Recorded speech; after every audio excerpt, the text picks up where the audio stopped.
চলে এলাম আরও একটা চিতল মাছের রেসিপি নিয়ে। আজকে করে দেখাবো চিতল মাছ কিভাবে মজাদার উপায়ে রান্না করে খেতে হয়। চিতল মাছটা এমনিই খুব স্বাদ, এমনিই ভালো লাগে, আপনারা যেভাবেই রান্না করুন না কেন বেশ মজার। আজকে আমি রান্না করব শুধু কুলের মাছগুলো, মানে পেটির মাছ বলে যেটাকে। তো এখানে আমি দিয়ে দিলাম পরিমাণ মতো লবণ, হলুদ এবং মরিচ গুঁড়ো।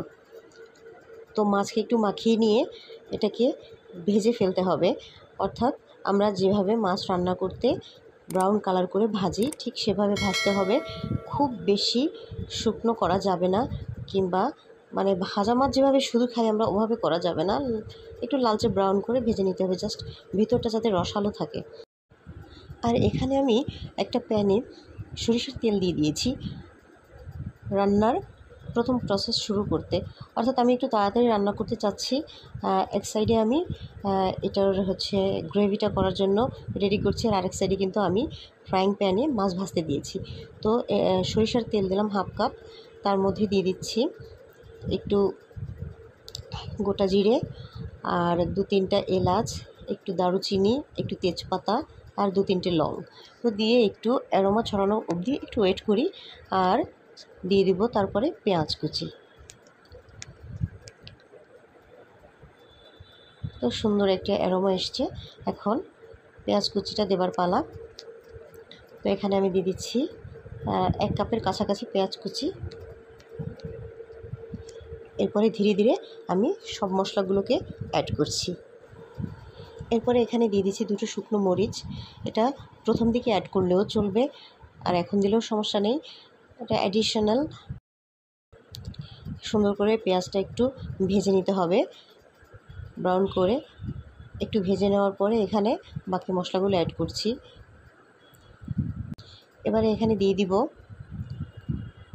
বাটা মশলা, অর্থাৎ আদা বাটা দিয়ে দিচ্ছি,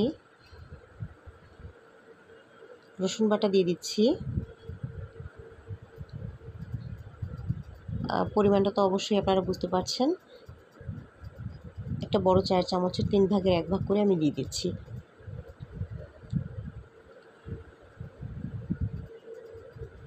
এরপরে এখানে দিয়ে দিচ্ছি হলুদ গুঁড়ো,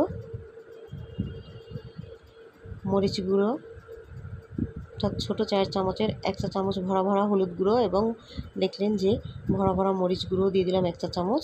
এরপরে জিরে গুঁড়ো দিয়ে দিলাম 1 চা চামচ। এখন সুন্দর করে একে কষিয়ে নিচ্ছি। অল্প অল্প করে পানি অ্যাড করে আমরা সুন্দরভাবে কষাবো। এবং এখন দিয়ে দিচ্ছি এখানে স্বাদমতো লবণ। স্বাদমতো লবণ বলতে এখানে কিন্তু 4 চামচের 1 চামচেরও একটু কম দিয়েছি। তারপরে আপনারা চেক করে দেখবেন যে কতটা হলো। লবণের ব্যাপারটা আসলে ওভাবে আমি বলতে চাচ্ছি না, তার কারণ আমরা অনেক সময় শুরুতেও একটু কষানোর সময় লবণ দিয়ে দিই, মশলা কষানোর সময় আবার মাঝখানেও আমি একটু দিয়ে দিই। তো এবারে সামান্য একটু পানি দিয়ে দেখলেন যে এটাকে আরেকটু কষিয়ে নিলাম। এবারে এখানে একটা টমেটোর মাঝারি সাইজের একটা টমেটো পুরোটাই আর কি ব্লেন্ড করে দিয়ে দিয়েছি।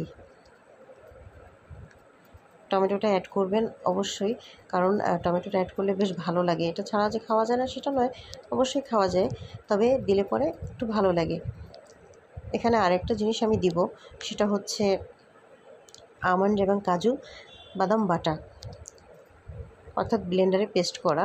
বাদাম অ্যাড করলেও এখানে স্বাদটা আরও অনেক বেশি বেড়ে যায়। তো একটু স্পেশালভাবে যদি রান্না করতে কেউ চান তবে অ্যাড করতেই পারেন, আর যদি আপনারা এটাকে অ্যাভয়েড করতে চান কোনো অসুবিধা নেই। একদম সিম্পল ওয়েতে রান্না করলেও এই মাছটা খেতে কিন্তু বেশ মজাই হয়। এভাবে আমি ভেজে নিলাম, দেখুন ব্রাউন করে তুলে ফেলছি। দিয়ে দিলাম আরও একটু পানি, দিয়ে আরও একটু কষিয়ে নিচ্ছি ভালোভাবে, যতক্ষণ না মশলা থেকে তেল ছেড়ে আসছে। এবারে দিয়ে দিলাম সেই বাদাম বাটা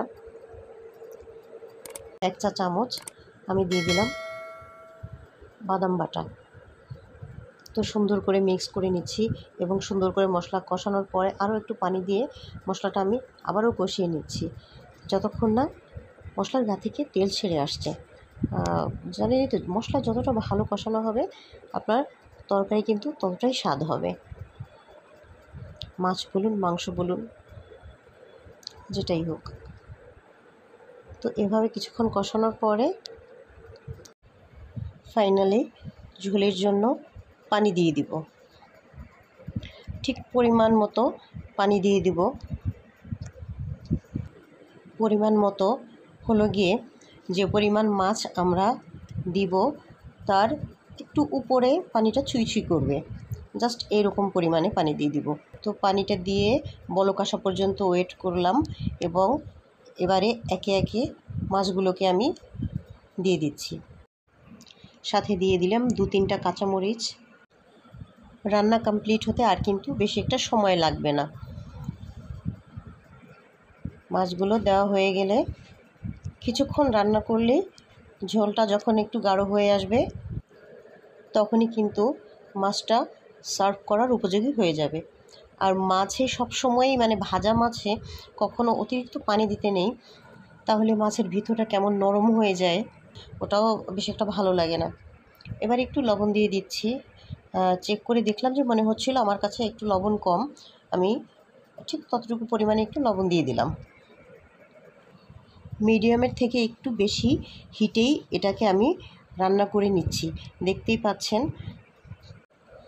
একটু হাই হিটে রান্না করে কয়েক মিনিটের মধ্যেই মাছ তুলে নিলেই আমাদের চিতল মাছের পেটি রান্না রেডি। মাঝে একবার একটু প্রত্যেকটা মাছই উল্টে পাল্টে দিলাম, এরপরে খানিক সময় আবার রান্না করছি একই হিটে। আমরা মাছ রান্নার প্রায় শেষ পর্যায়ে চলে এসেছি। এভাবে আর কিছুক্ষণের মধ্যেই আমরা চুলাটা বন্ধ করে দেব আর মাছকে নামিয়ে নেব।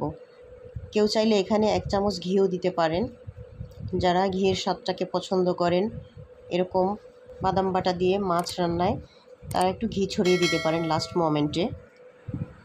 দেখতেই পাচ্ছেন ঝোলটা কতটা গাঢ় হয়ে গিয়েছে। এ অবস্থায় সার্ভ করে নিলাম একটা সার্ভিং ডিশে। তো দেখতে যেমন হয়েছে খেতেও বেশ মজা হয়েছে। তো আজ এ পর্যন্ত।